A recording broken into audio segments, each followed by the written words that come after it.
பிறந்த ஊருக்கு பெருமை சேர்த்து நிக்கிறாரு உச்சத்தில. கூட இருக்க தம்பிங்களுக்கு எங்க அண்ணன் தினேசு குறை மட்டும் வச்சது இல்ல.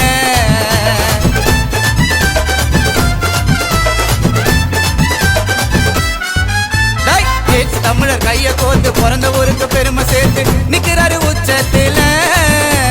கூட இருக்க தம்பிங்களுக்கு எங்க அண்ணன் தினேசு குறை மட்டும் வச்சது இல்ல.